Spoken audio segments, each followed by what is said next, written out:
Bueno, Maca, contale un poquito a la audiencia qué puede hacer con estos fondos de emergencia. Bien, en primer lugar hablamos de un solo fondo de emergencia. Okay. Ustedes antes hablaban mucho de qué pasa si se les rompe algún electrodoméstico, la heladera y demás. El fondo de emergencia es para eso, para salvarnos las papas cuando hay una emergencia, que si no tenemos este fondo probablemente esa emergencia nos va a hundir, nos vamos a tener que endeudar, vamos a tener que agarrar nuestros ahorros y nos va a hacer un agujero si la emergencia es importante. Sí, ¿no? Incluso lo podés tarjetear y después es procrastinar el pago. Exacto. Te metés ahí en una que es complicada salir después de las deudas. Entonces el fondo de emergencia, la idea es que es como un salvavidas por si sucede algo malo. Es plata que hay que tener separada. Lo ideal es no tenerla todo junto para no tentarnos e irnos de vacaciones con esa plata. Claro. Bien. Si no, me señaló a mí. porque vos te querías ir de vacaciones, no va a hacer cosa que manotees el fondo de emergencia, ¿no? Yo soy un pibe que... Está muy bien igual, está muy bien. Con los riesgos a cuestas. La idea es que este fondo esté separado y también esté líquido, o sea, realmente si yo lo necesito de un momento para el otro, que las emergencias son así, no las prevemos con anticipación, pueda contar con esa plata. Entonces, obviamente, el fondo, por ejemplo, no lo vamos a invertir en una acción o algo así, que hay mucha gente, en mi caso, que yo asesoro a personas, a veces me dicen, no, yo el fondo lo tengo acá y allá, en un montón de acciones. El fondo de emergencia lo tiene invertido, digamos. Claro. ¿Y eso está mal? Es un error. Así es. Porque por ahí no puedes sacar la guita y si la necesitas urgente, exacto, porque el fondo de emergencia lo que nos da es seguridad y tranquilidad, mientras que el dinero a invertir, bueno, sí, tiene otro objetivo, que es que crezca nuestro patrimonio. Pero el fondo simplemente nos da tranquilidad y sabemos que podemos contar con cierta cantidad de dinero cuando lo necesitamos. Para calcularlo es un cálculo simple, que es decir, bueno, de los gastos que yo tengo en el mes, de los gastos necesarios, no será necesario contar salidas o ocio, pero sí los gastos que yo necesito para vivir durante un mes lo debería multiplicar por 3 o por 6. Y el fondo tendría que estar ahí. Vamos de vuelta. De los gastos que necesitarías en el día a día. Sí, en un mes lo multiplicás por 3 o por 6 y eso tendría que ser el coeficiente del fondo de emergencia. Tendría que ser el monto del fondo que vos tenés destinado al fondo. No es lo que vas a destinar por mes ahí o lo que vas a destinar, no. Es lo que ya está. Exacto. Bien, perfecto. Cuando uno arranca a invertir, que en esa estamos nosotros empezando, arrancamos por ahí, check, fondo de emergencia, cubrirlo y recién una vez que tenemos este fondo es que podemos empezar a invertir. Antes, no. Yo siempre hago el paralelismo con cimientos para construir un edificio. Los cimientos, es algo necesario para que el edificio sea estable y no se derrumbe. Bueno, es lo mismo. El fondo de emergencia es algo necesario para después poder hacer una cartera de inversión y que no sea débil, que a la primera que tenemos una emergencia tengamos que salir a vender mal una acción, por ejemplo. Claro, porque es invertir sin tener un fondo, un colchoncito para emergencias. Entiendo que también es desde la ignorancia que muchas veces se hace, porque aparte para mí siento que es como un efecto dominó que empezás a sacar plata de todas partes. Exacto. Me ha pasado de escuchar a clientes que me decían, sí, tuve una situación, necesitaba dinero, tenían todo invertido y tuvieron que ir a manotear las que estaban más o menos en verde, las que menos les gustaban, las acciones. Sí, sobre todo si no tenés que pasar a la instancia, creo que la gran mayoría de las personas, de pedir plata. También. Porque por ahí, no sé, pienso en cuestiones emergentes, toco madera, impredecibles. Estamos tocando melamina, así que salud, ya está. Porque podemos hacerlo menos dramático y decir, se te rompió el auto, algo feo, fundiste motor, carísimo. Por ahí tenés que salir a pedir plata. Pero lo que a mí me interesa por ahí saber es qué haces con esa plata que está, porque vos siempre decís, lo interesante e importante es no dejar la plata quieta, a modo de ahorro. Pero el fondo de emergencia va a estar quieto. Y es medio una excepción. Me gusta. Estamos encontrando grietas. Sí. Lo importante también es eso. Fíjense que yo dije entre 3 y 6. No, ni menos, porque menos es muy poco, ni más. Lo ideal es eso. Como máximo 6 meses y como mínimo 3. Ahora, si tenemos solo un fondo de 3 meses, vamos a ser hiper conservadores. ¿Qué hace la mayoría? Depende también de la situación de cada uno, si tenés un sueldo fijo o si tenés ingresos variables. En el caso del sueldo fijo, tal vez el fondo de emergencia haya todavía menos posibilidades de que lo necesites. Sería más en estos casos, pero por ejemplo, el que es independiente, un monotributista, realmente a veces pasa que un mes cobras menos, tenés que agarrar un poco. Claro, obvio. E indirectamente todos tienen un fondo de emergencia más informal. Entonces, en el caso de este trabajador que decimos que es más independiente y tiene ingresos variables, sí es necesario tener parte del fondo de emergencia en pesos, por un lado, porque es lo que necesita para la diaria, que yo iría máximo un mes en pesos, no más que eso, porque lamentablemente el dólar es más fuerte como moneda que el peso. Y eso. De alguna manera también lo encuentro asociado un poco a la platita o esos ahorros, si querés le pongo fondos, que tenés abajo del colchón. Sí. Como se suele decir frecuentemente, ¿no? Ante una emergencia está eso. Y esa plata obviamente está más que nunca en un lugar que es de emergencia. O sea, que no lo vas a ir a buscar. Solamente, digamos, y entiendo, y esto quizás es para pensarlo como aquel que tiene una posibilidad de ahorro. Si tenés que determinar a dónde pones, si ahorro o fondo de emergencia, y el ahorro que te genera, digamos, tu ingreso es poco, ¿a dónde lo pones? Fondo de emergencia. ¿Sí? O sea, es el primero que hay que cubrir, ¿me entendés? Ah, mirá vos. Después sí, obvio, es mejor invertir. Pero lo primero que tenemos, digamos, si queremos arrancar a tener unas finanzas sólidas, unas finanzas personales sólidas, bueno, una es salir de las deudas, en primer lugar. Pero una vez que empezamos a tener, bueno, ya no hay más deudas, cubrir un fondo de emergencia y tenerlo por si sucede algo.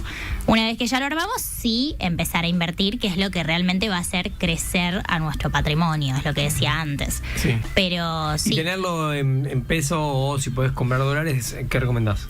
Esto que les comentaba antes, para los trabajadores independientes, un mes de este fondo 100 pesos, que la idea es que no estén así, digamos, en la billetera, sino en mínimo en un fondo money market en pesos. Que los fondos money market son los fondos de alta liquidez, que las billeteras virtuales, por ejemplo, tienen estos fondos.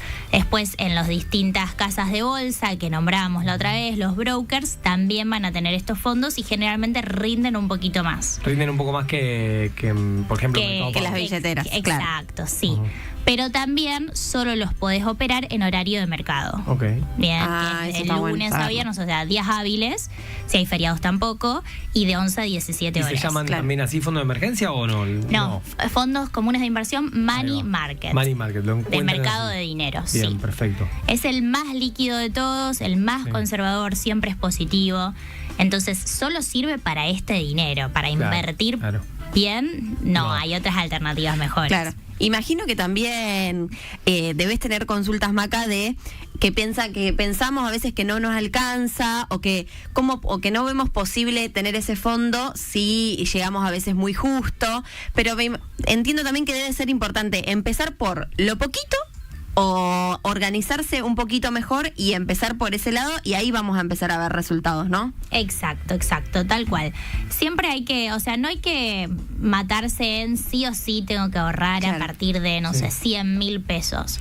No, todo es válido, y creo que este también es un error muy común del ciudadano, que hoy capaz a muchos les cuesta un poco más, y pasa esto de, bueno, me sobran 40.000 pesos, chao, voy y salgo con mis amigos, me lo gasto.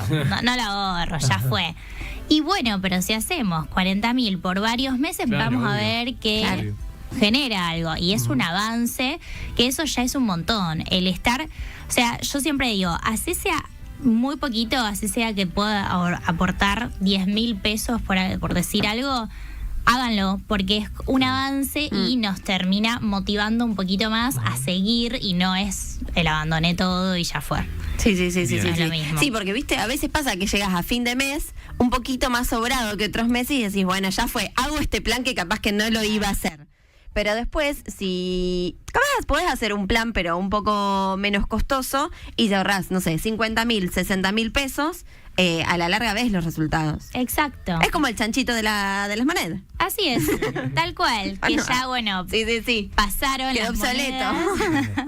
Pero es así, vas destinando un poquito, y cuando abrís... No, aparte hay algo emocional como ahí, ¿viste? Desde lo simbólico. O sea, muy poquito. A ver, es parte de la educación que uno recibe, que no después la percibe o la recibe de adolescente, que es la educación financiera que siempre mencionamos. Y la mayoría de los padres empiezan con esto de a decirle a sus hijos o al chiquito que esté dando vueltas, ahorrate esto, y le compran una alcancía, arman una alcancía. Yo recuerdo que en la escuela, no sé si habíamos armado una alcancía, una latita, una botella, no sé qué era, y poníamos las monedas ahí, y te da esa educación, o uno se va regulando, primero comprendiendo el valor. Exacto, el valor del dinero. Y después vos ves las primeras experiencias de, a mí me pasa con mi sobrina, con el ratón Pérez que le da plata, claro. Y después el chico que va al kiosco con su plata y ojo que haces con el vuelto. Todo eso tiene mucho de lo simbólico que también de grande te pasa. Sí, tal cual. Porque es así. El otro día un amigo que había hecho un gasto fuerte, me decía, me dolió mucho llegar a cero. Claro. Puse todo en cero. Pero bueno, le digo, pero pudiste comprar algo que, sí, techo propio, grosso, ¿viste? Claro. Muy fuerte lo que había hecho. Sí, bueno, pero la sensación esa de perder, sí, de volver a cero, es muy fuerte. Y yo le decía, por lo menos te hubiese dejado un peso. Un peso, no saques todo. Por lo menos eso te va como una suerte de anzuelo.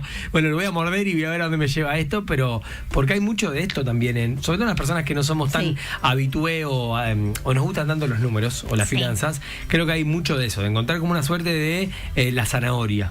Un resultado a corto plazo también. Sí, totalmente, y eso es importante entender que en finanzas no es así. Claro. O sea, realmente los verdaderos resultados se ven a la larga, es medio como hacer ejercicio. Claro. Si vos querés resultados rápidos, con las dietas que vas a hacer, te vas a pastillar, por ejemplo. Claro. Bueno, después hay efecto de rebote, es riesgosa. Obvio, claro. Obvio. En las finanzas es lo mismo. Si vos querés resultados rápidos, vas a asumir mucho riesgo, te puede ir muy bien o muy mal. Y eso porque fluctúa, digamos, el mercado todo el tiempo, en el medio. Vos por ahí te pones, no sé, la otra vez nos contabas, no sé, se hace una compra, un bono, y tenía una fecha de acá a 4 o 5 años. Sí. En ese 4 o 5 años que pasaron, vos podés ir mirando, por ahí no podés sacar la plata o la inversión, pero ahí es una roller coaster, baja, sube por todos lados, y después al final capaz que es súper positivo, pero en ese transcurrir es preocupante. Exacto. Depende del instrumento. Claro. No, digamos, hay distintas inversiones para distintos riesgos y distintos plazos. Pero esto que pasa mucho de si quiero invertir acá para hacerme millonario, más o menos, que es la mentalidad de muchos, capaz, hoy está muy de moda por la publicidad que han hecho, invertir en YPF, por ejemplo. Claro. Y en la acción. Y dicen, yo invierto acá y a los meses quiero tener positivo, ganar un montón de plata. Y no es así. Claro, no está. Tenemos que entender que te estás haciendo accionista de una empresa. Y si vos pones una empresa, te haces socio, hay que darle su tiempo para que los frutos del negocio. Total. Maca abre obviamente el espacio para que hagan preguntas. Igualmente la pueden buscar en las redes sociales, Maca en el mercado, ponen el buscador en la lupita, Maca Roschini, Macarena Roschini, finanzas personales, claras, simples, prácticas para tu vida real. Eso es lo que dice su biografía. Así se presenta en el aire de Radio 2 también, y llegan las preguntas. En este caso voy a quedar con Nancy, que dice: acá lo corrige el mensaje, ¿a dónde se pueden ir poniendo estos ahorros para que sean bien seguros y no se desvaloricen? Por ejemplo, ¿a dónde pondrían esos pequeños ahorros en dólares para que no pierda, está terminando de responder el mensaje, pero que entiendo que no pierdan valor? Bien. Fondo de emergencia, que decíamos que era lo líquido, lo conservador, que no podemos arriesgar nada. Máximo un fondo común de inversión, money market, en dólares. Que tenemos en pesos y en dólares este fondo que decíamos. El fondo de emergencia va a ir ahí. En pesos o dólares, no mucho más que eso. Bien. Ahora, si yo hago este cálculo de 6 meses de mis gastos y veo que yo tengo ahorrado bajo el colchón mucho más que eso, que esto es lo que le pasa a la mayoría, que capaz va al colchón y tiene mucho más que los 6 meses de gastos y son conservadores, no quieren arriesgar, lo ideal son obligaciones negociables. que es un nivel más, porque ya nos metemos en las cuentas de inversión, en las cuentas comitentes, en los brokers, en las casas de bolsa, pero el instrumento en sí es un instrumento sencillo que funciona que nosotros como inversor le prestamos plata a una empresa. Por ejemplo, antes nombraba YPF. Bueno, YPF tiene obligaciones negociables. Le prestamos plata a YPF para que financie todos esos proyectos de vaca muerta y demás. E YPF nos dice, yo a cambio te voy a estar pagando una tasa anual en dólares, son estas obligaciones negociables, de, por ejemplo, un 7,5 anual en dólares. Claro. Estas obligaciones negociables tenemos distintos plazos. Si queremos a corto plazo nos van a pagar menos porque es menos tiempo. Aprox rinden un 6% anual en dólares, y si queremos, si nos la bancamos más, al 2033, 35, o sea, muchos años, tenemos mejores rendimientos. Claro, por esa confianza te paga más. Exacto. Bien. Y este es el instrumento más conservador que hay en el mercado argentino. Vamos aprendiendo, vamos estudiando. Vos vas a salir buena alumna. Yo Espero. No lo sé. Pero vos fuiste alumna VIP en la escuela, o sea, ¿fuiste buena o...? En finanzas no tanto. Listo, no tanto. Y en la práctica me cuesta. Me sirve convivir con alguien que es más responsable que yo. Patineta. Sí. Ya no tanto. Maca, muchas gracias como siempre, obviamente, por acercarte y acercarnos a estos conceptos. Maca en el mercado, en Instagram la pueden encontrar y va subiendo a diario información y obviamente consejos y datos de todo tipo, pero obviamente vinculados a la administración propia de empresas y también finanzas. Muchas gracias. Gracias a ustedes.